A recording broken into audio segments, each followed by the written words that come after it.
नमस्कार दोस्तों, स्वागत है आप सभी का आज एक बार फिर से आपके अपने चैनल लर्निंग एम्पायर पर मेरे यानी अनु के साथ। And as you all can see on your screens, आज का हमारा टॉपिक है इनसाइट्स का एडिटोरियल डिस्कशन, जिसमें हम लोग बात करेंगे दुनिया के बदलते हुए समीकरणों की। और इस समीकरण के सेंटर में है चाइना और रशिया का टाई अप। इन दोनों ही देशों ने अपनी अपनी दोस्ती अनाउंस की है पूरी दुनिया में, पूरी दुनिया के लिए, स्पेशली इंडिया के लिए इसका क्या मतलब है, इसी को डिस्कस करेंगे विदाउट एनी फर्दर डिले।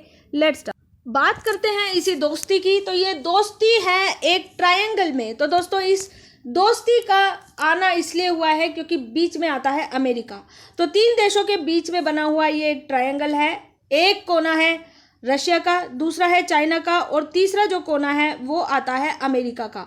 और ये तीनों ही देश चाहते हैं कि सेंट्रल एशिया पे ये अपना प्रभुत्व कायम कर सके। अगर यहाँ पे रशिया की बात की जाए तो रशिया का जो कल्चरल इन्फ्लुएंस है वो सेंट्रल एशिया पे सबसे ज़्यादा स्ट्रोंग है। और इसका रीज़न क्या है? क्योंकि इनकी जो कल्चरल हेरिटेज है, जो हिस्ट्री है, ऑलमोस्ट सेम है, लगभग सेम है। इसी वजह से इनका जो कल्चरल हेरिटेज है रशिया के साथ वो साझा करते हैं। दूसरी बात यह है कि रशियन लैंग्वेज को सेंट्रल एशिया में वाइडली बोला जाता है, बहुत लंबे पैमाने पर बोला जाता है। इतना ही नहीं, कई सारे देशों में तो रशिया को ऑफिशियल लैंग्वेज का भी दर्जा मिला हुआ है। इसी के साथ ही कई सारे रशियंस ऐसे हैं जो सेंट्रल एशिया में रहते हैं, स्पेसिफिकली कजाकिस्तान में। यहाँ पे इस तरीके से हम ये देखते हैं कि रशिया का जो इन्फ्लुएंस है वो सेंट्रल एशिया में स्ट्रोंग है। ठीक है। दूसरी तरफ अगर चाइना की बात की जाए तो चाइना कोशिश कर रहा है कि वो अपने इन्फ्लुएंस को यहाँ पर बढ़ाए। इसी कोशिश में चाइना कई सारे टैक्टिक्स यूज कर रहा है। पहली टैक्टिक है कन्फ्यूशियस इंस्टीट्यूट्स की। चाइना यहाँ पे एजुकेशनल प्रोग्राम्स को इम्प्लीमेंट करना चाहता है थ्रू कन्फ्यूशियस इंस्टीट्यूट्स। दूसरी टैक्टिक ये है कि चाइना जो है सेंट्रल टेलीविज़न लॉन्च कर रहा है। ये ब्रॉडकास्ट करता है सेंट्रल एशिया में, और वो भी रशियन लैंग्वेज में। धीरे धीरे करके चाइना यहाँ पर अपना इन्फ्लुएंस बढ़ाता जा रहा है। लेकिन जो सेंट्रल एशिया में रहने वाले लोग हैं वो अभी भी स्केप्टिक हैं और वो आशंकित हैं चाइना के बढ़ते हुए इन्फ्लुएंस को लेकर के।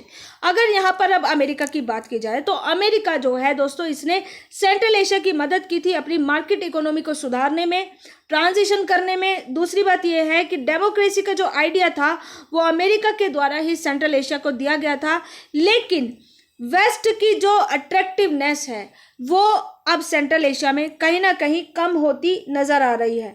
अब इस वजह से ये है दोस्तों कि अमेरिका में जो उसका जो परंपरा है, उसका जो कल्चर है, उसका अट्रैक्शन कम होता जा रहा है। तो एक कंट्री ऐसी है जिसका इन्फ्लुएंस बहुत ज़्यादा स्ट्रॉन्ग है सेंट्रल एशिया पे। दूसरी कंट्री ऐसी है जिसका इन्फ्लुएंस बढ़ता जा रहा है। तीसरी कंट्री ऐसी है जिसका इन्फ्लुएंस लगातार सेंट्रल एशिया पे घटता जा रहा है। अब अगर इसी को बात की जाए दोस्तों, तो सवाल ये है कि हम इस टॉपिक पे बात क्यों कर रहे हैं। हम बात इसलिए कर रहे हैं क्योंकि जून 2019 में आप सभी को याद होगा कि चाइना के प्रेसिडेंट जी जिनपिंग ने डिस्क्राइब किया था रशिया के प्रेसिडेंट व्लादिमीर पुतिन को as the best friend and colleague. इसी के साथ ही दोस्तों, होता क्या है कि पूरी दुनिया में जैसे ही चाइना का निर्माण होता है 1949 में, इसके बाद से अभी तक कभी एक सिंगल मौका ऐसा नहीं आया जब चाइना ने रशिया को अपना बेस्ट फ्रेंड बताया हो। तो अचानक से जब इतनी बड़ी अनाउंसमेंट कर दी जाती है तो पूरी दुनिया हैरान हो जाती है। इंटेंस डिस्कशन होने लगता है पूरी दुनिया में कि इस अनाउंसमेंट का क्या मतलब है। क्या ये दोनों ही देश फॉर्मल अलायंस बनाना चाहते हैं, और अगर ऐसा है तो इस अलायंस का पूरी दुनिया के लिए क्या मतलब होगा। अब अगर यहाँ पर की ट्रायंगल की बात की जाए तो ये तीनों ही देश यानी कि अमेरिका, चाइना और रशिया, ये तीनों मिलके एक ट्रायंगल बनाते हैं।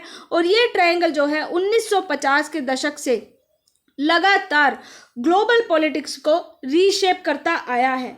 अगर अमेरिका की बात की जाए दोस्तों, तो अमेरिका कोल्ड वॉर के समय में ये सोचता था कि पैकिंग्स जो चाइना की राजधानी है बीजिंग का दूसरा नाम है पैकिंग। तो अमेरिका को हमेशा से ये लगता था कि कोल्ड वॉर को जीतने का सिर्फ एक ही रास्ता है और वो है पैकिंग यानी चाइना की मदद। दूसरी तरफ जो क्रेमलिन है, ये क्रेमलिन क्या है दोस्तों? मॉस्को में एक किला है जिसका नाम है क्रेमलिन। तो क्रेमलिन को यानी मॉस्को यानी रशिया को भी आज वही सेम फीलिंग आती है कि अगर अपनी पावर और अपनी प्रेस्टीज को वापस से हासिल करना है तो उसके लिए हमें पेकिंग का सहारा लेना ज़रूरी है, बीजिंग का यानी चाइना का सहारा लेना ज़रूरी है। अगर यहाँ पर इंडिया की बात की जाए तो इस ट्रायंगल का दूर दूर तक हिस्सा नहीं है भारत, लेकिन फिर भी इन तीनों कंट्रीज़ के साथ इंडिया के जो रिलेशनशिप है वो अलग अलग लेवल के हैं। इसीलिए दोस्तों अगर यहाँ पर ये जो रिलेशनशिप है साइनो रशियन रिलेशनशिप यानी चाइना और रशिया की रिलेशनशिप ये आगे बढ़ती है, इसमें कुछ डेवलपमेंट होता है, तो इसी को ध्यान में रख के इंडिया के लिए बहुत ज़रूरी होगा कि वो अपनी फॉरेन पॉलिसी को रीशेप करे, रिकैलकुलेट करे। दूसरी बात यह है कि चाइना ने कभी भी रशिया को अपने दुश्मन के रूप में देखा ही नहीं। जैसे ही डिसइंटीग्रेशन होता है सोवियत यूनियन का तो रशिया इतना कमज़ोर हो जाता है कि चाइना को कभी लगता ही नहीं कि रशिया उसके लिए कभी खतरा भी बन सकता है। तो एक तो दोस्तों इन दोनों का कॉमन एनिमी था यूएसए अमेरिका, दूसरी तरफ रशिया जो था अब ये इतना कमज़ोर हो गया था तो इसको किसी ना किसी की मदद की ज़रूरत थी। तो इस वजह से क्या होता है कि चाइना और रशिया दोनों आपस में आ जाते हैं सामने। अब अगर बात करें इसी पार्टनरशिप के कॉलम्स की तो ये जो पार्टनरशिप है 3 मेन पिलर्स पे टिकी हुई है। पहला पिलर है पीसफुल बाउंड्री, दूसरा पिलर है एक्सपेंडिंग ट्रेड, ये दोनों ही देश चाहते हैं कि अपना ट्रेड जो है जल्दी से जल्दी एक्सपेंड करें। तीसरा पिलर है कि इन दोनों को ये लगता है कि जो अमेरिका के इंटेंशन है इनके ऊपर इनको यकीन नहीं है, ना तो चाइना को और ना ही रशिया को, इन दोनों को अमेरिका के ऊपर बिल्कुल भी यकीन नहीं है। तो इन तीनों पिलर्स के ऊपर ये जो पार्टनरशिप है ये टिकी हुई है। अब अगर बात की जाए दोस्तों तो जो सैंक्शंस हैं आप सभी को याद होगा अमेरिका ने चाइना और रशिया इन दोनों के ऊपर ही कई बार सैंक्शंस लगाए हैं और इन्हीं सैंक्शन से प्रताड़ित होकर परेशान होकर ये दोनों ही देश आपस में आते हैं और अपनी रिलेशनशिप को जग जाहिर करते हैं। रशिया की अगर मैं बात करूं तो गिरते हुए तेल के दाम, दूसरी बात यह है कि नए नए सैंक्शंस का डर। इस वजह से होता क्या है कि ये दोनों ही फैक्टर ऐसे आ जाते हैं रशिया के लिए जो नेगेटिव इम्पैक्ट डालते हैं और यूरोप के साथ रशिया के एक्सपोर्ट को कम कर देते हैं, डिक्लाइन कर देते हैं। अब इस वजह से क्या है कि एक तो यूरोपियन मार्केट रशिया से छिन गई है, दूसरी तरफ अब रशिया को ये रीज़न मिल गया था कि वो चाइना के साथ अपनी दोस्ती को आगे बढ़ाए। तो यही रीज़न है दोस्तों क्योंकि वेस्टर्न सैंक्शंस की वजह से रशिया और चाइना दोनों एक साथ आ गए हैं। अब ये दोनों ही देश आपस में मिलकर एक अलाई बना रहे हैं या क्या कर रहे हैं ये आगे समय के साथ पता चलेगा। लेकिन फिर भी अगर आयरोनिकली बात की जाए तो ना तो रशिया और ना ही यूरोपियन यूनियन इन दोनों ने कभी ये नहीं सोचा था कि बाइपोलर वर्ल्ड की तरफ जल्दी से जल्दी या जितना जल्दी हो सके उतना जल्दी जाया जा सके, नहीं, बल्कि चाइना और रशिया इन दोनों के आपस में एक साथ दोस्ती करने का सिर्फ एक ही रीज़न है और वो ये है कि अमेरिका हमेशा से ये एक्शंस लेता रहा है जिससे कि रशिया को किसी भी सूरत में पनिश किया जा सके। तो सिर्फ इस एक रीज़न की वजह से, सैंक्शंस को ख़त्म करने की वजह से या सैंक्शंस के डर को मिनिमाइज़ करने की वजह से बोथ चाइना एंड रशिया दोनों एक साथ आए हैं और एक नई पार्टनरशिप इन्होंने पूरी दुनिया के सामने अनाउंस कर दी है। अब अगर बात की जाए तो इंडिया का इस पर क्या असर पड़ता है, तो आप सभी को पता है दोस्तों कि इंडिया को बहुत अच्छा दोस्त मानता था इंडिया रशिया को, और अब क्योंकि ये नई पार्टनरशिप आ रही है तो अब ज़रूरी है इंडिया को कि वो अपने रिलेशनशिप को रीकैलकुलेट करे, रशिया के साथ अपने सारे संबंधों को रीकैलकुलेट करने की ज़रूरत है। जिस रशिया को इंडिया जानता है वो है पॉलिटिकली रिलायबल कंट्री, ट्रस्टवर्दी है, डिफेंस सप्लायर है, और उस रशिया का और इंडिया का दोनों का शेयर कंसर्न है चाइना के प्रति। लेकिन समय के साथ ये पता ही नहीं चला कि कब कब में ये रशिया चेंज हो गया और आज का जो रशिया है पॉलिटिकली एग्नोस्टिक है, कमर्शियली मोटिवेटेड है, और इस रशिया का चाइना के साथ वैसा कंसर्न बिल्कुल नहीं है जैसा इंडिया का है। तो इस वजह से दोस्तों होता क्या है कि अगर रशिया और चाइना अपने कदम आगे बढ़ाते हैं तो इंडिया पे इसका क्या इम्पैक्ट पड़ने वाला है। अब अगर एक ये रीज़न होता, मान लीजिए इंडिया और रशिया के जो टाइप्स हैं, जो रिलेशंस हैं, इनके बीच में चाइना एक की पॉइंट होता तो फिर ये रीज़न वैलिड होता। लेकिन अब क्योंकि चाइना कभी भी की पॉइंट रहा ही नहीं, ना तो 1960 के दशक में, ना 1970 के दशक में, और ना ही अब के समय में, कभी भी चाइना इंडिया और रशिया के बीच में बोन ऑफ कंटेंशन रहा ही नहीं। तो अब होता क्या है दोस्तों कि एक strategic partnership with Russia based in the absence of fundamental conflicts of interest and shared belief that some form of multipolarity is better than any sort of Sino-US condominium is important for India। तो दोस्तों India को हमेशा से ये लगता था कि multipolar world हमेशा से बेहतर है, ठीक है, इससे बेहतर और कुछ हो ही नहीं सकता है, और यही इंडिया के लिए इम्पोर्टेंट भी है। इसलिए दोस्तों क्योंकि अब इंडिया के बिल्कुल इस चिंता के विपरीत, मतलब इस इंटेंशन के बिल्कुल विपरीत रशिया अपना कदम आगे बढ़ा रहा है, और वो यूएस को अकेला करने के लिए चाइना के साथ कंधे से कंधा मिलाने की कोशिश कर रहा है। तो अब इंडिया के लिए ज़रूरी है कि वो रशिया के साथ अपने रिलेशंस को दोबारा से रिकैलकुलेट करे, और फिर चाइना के साथ भी इंडिया को ज़रूरी है कि वो अपने रिलेशंस पे दोबारा से ध्यान दे, अपनी फॉरेन पॉलिसी को दोबारा से बनाने की कोशिश अब करनी चाहिए। अब अगर इंडिया, चाइना और रशिया के ट्रेड की बात की जाए दोस्तों, तो जो ट्रेड है वो डबल हुआ है सैंक्शन के बाद। जैसे ही वेस्टर्न सैंक्शंस इन दोनों कंट्रीज पे इम्पोज किए जाते हैं, वैसे ही चाइना और रशिया के बीच में जो ट्रेड है वो डबल से भी ज़्यादा बढ़ गया है। 108 बिलियन यूएस डॉलर का ट्रेड इन दोनों कंट्रीज के बीच में हो गया है। इतना ही नहीं, रशिया का जो सेंट्रल बैंक है इसने चाइनीज करेंसी रिजर्व को 1% से बढ़ाकर 13% से भी ज़्यादा